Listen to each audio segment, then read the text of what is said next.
지나친 자기 확신을 버리라. 이사야 47장 1절에서 7절 말씀. 하나님의 사랑을 체험하라. 자신에 대한 확신이 있는 것은 큰 복이다. 그 확신은 일터를 통해 생길 때가 많다.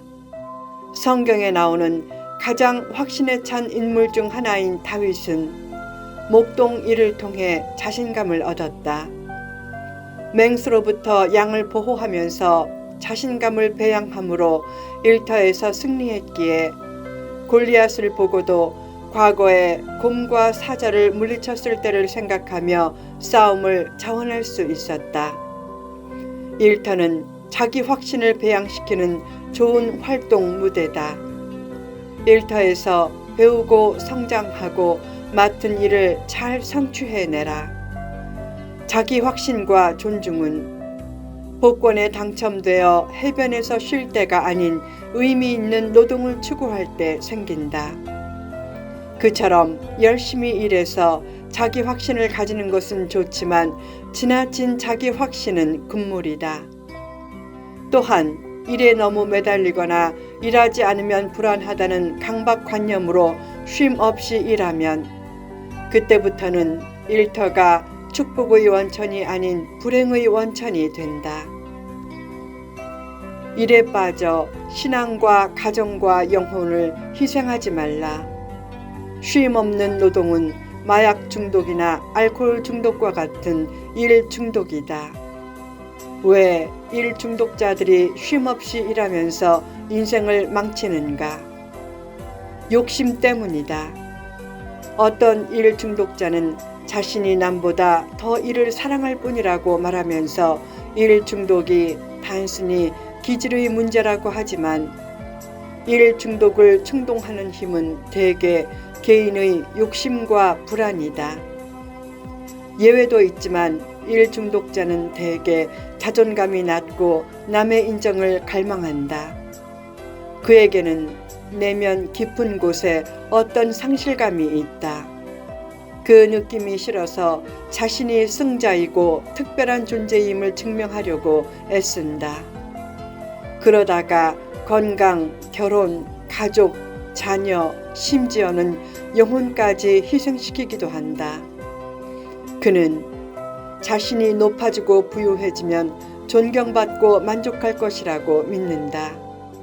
그런 감정은 어떤 성취가 있어야 사랑과 용납을 얻는 가정에서 자랄 때 생기는 경우가 많다.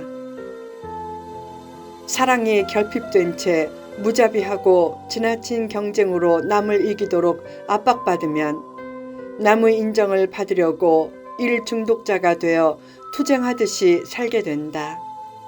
일 중독에서 벗어나라. 성공을 위해 인생과 가정과 영혼을 희생시키는 것은 조금 얻고 다 빼앗기는 것과 같다. 어떻게 일 중독에서 벗어나는가? 그 해답은 단순하면서도 심오하다. 즉, 이제껏 경험하지 못한 큰 사랑을 받으면 된다. 하나님의 사랑은 잘못된 각종 중독을 극복하게 하는 강력한 힘이다. 열심히 일하면서도 일에 너무 매달리지 말라. 아무리 바빠도 예배 시간과 말씀을 가까이 하는 시간과 기도 시간을 내고 또한 가족이나 친구와 교제하는 시간을 가지라. 좋은 일도 너무 지나치게 하면 좋지 않게 된다. 이를 통해 자기 확신을 가지는 것도 중요하지만 너무 지나치면 안 된다. 적절한 자기 확신은 영혼을 겸손하게 만들지만 지나친 자기 확신은 영혼을 교만하게 만든다. 교만은 패망의 선봉이다. 교만은 패배의 마스터키다.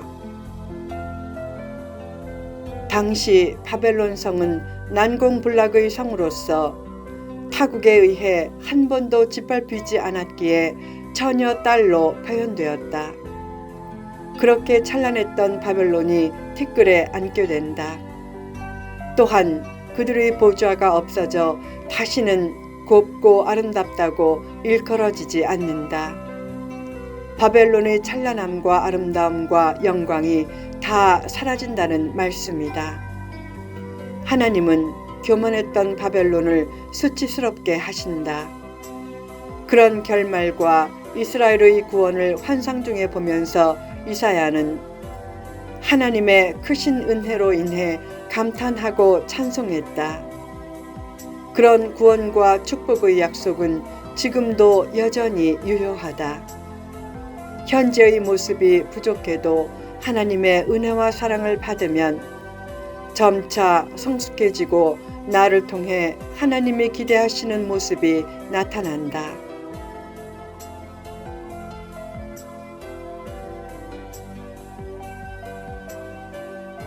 남의 아이가 밥을 흘리면 탐탁지 않게 여겨도 내 아이가 그러면 대수롭지 않게 여긴다.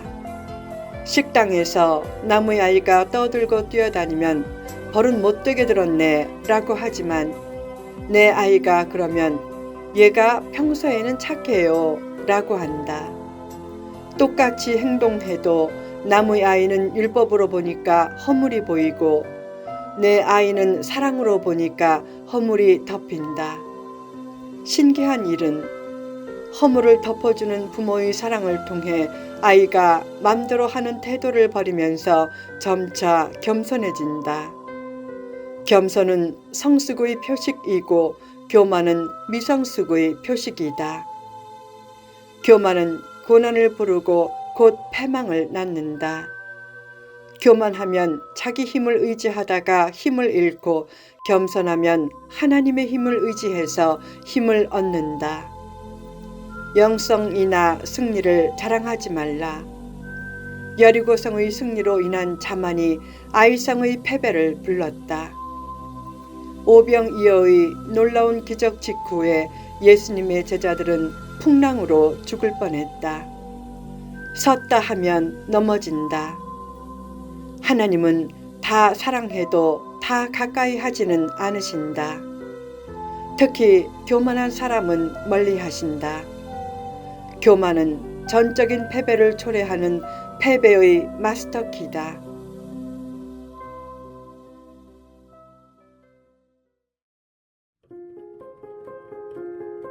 지나친 자기 확신을 버리라.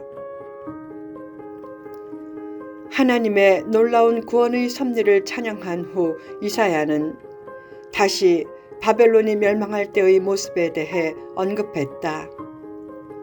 딸 갈대하여 잠잠히 앉으라. 흑암으로 들어가라. 내가 다시는 여러 왕국의 여주인이라 일컬음을 받지 못하리라. 바벨론은 한때 여러 왕국의 여주인이란 호칭을 받았지만 흑암에 처한다. 왜 그렇게 되었는가? 지나친 자기 확신이 문제였다.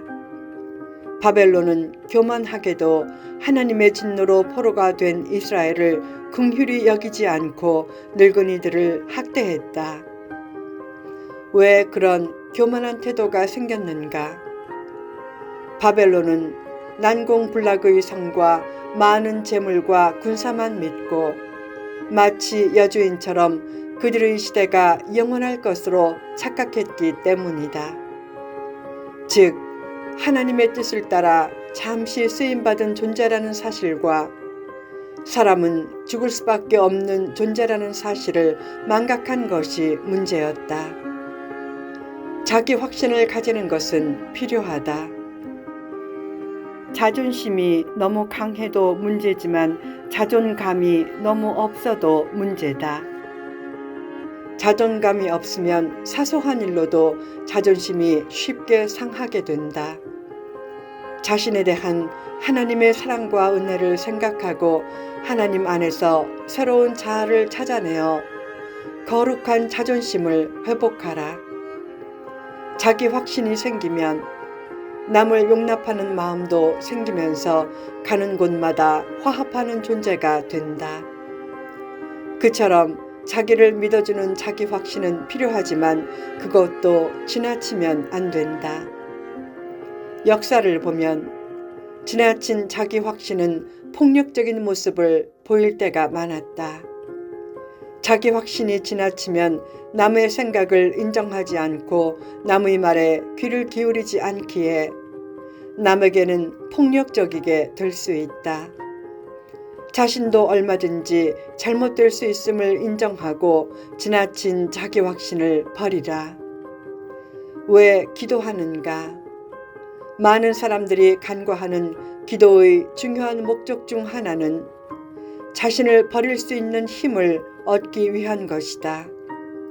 할 수 없는 것을 하게 해달라는 것도 기도지만 할 수 있는 것을 내려놓게 해달라는 것도 기도다. 자기 포기의 기도도 잘 해야 한다. 자신을 포기하라는 말은 희망, 계획, 준비, 목표를 포기하고 자포자기하라는 말이 아니라 지나친 자기 확신을 포기하라는 말이다. 목적과 의미가 있는 자기 포기는 더욱 큰 힘과 능력과 복을 얻게 한다. 참된 힘이란 원수를 갚을 힘이 있을 때 원수를 갚기보다 은혜를 베푸는 것이다. 그때 하나님이 최상의 조치를 취해 주신다. 힘이 있다고 마음이 높아져 갑질을 하지 말라. 참된 힘은 자신을 거룩한 일을 위해 드리는 것이다. 에스더를 보면 하만은 자신의 힘을 믿고 모르드게를 장대에 매달아 죽이려고 했지만 그 장대에 오히려 자신이 매달려 죽었다. 지나친 자기 확신이 문제였다. 현재 잘 나가도 하나님이 붙잡아 주시지 않으면 곧 악몽을 꾸듯이 몰락한다. 하나님을 마음의 중심에 모시라. 하나님이 없으면 다 없게 되고 하나님이 있으면 다 있게 된다. 지나친 자기 확신은 사탄의 덫이다. 그 덫에 빠지지 말고 늘 겸손함으로 하나님의 은혜가 지속적으로 머물게 하라.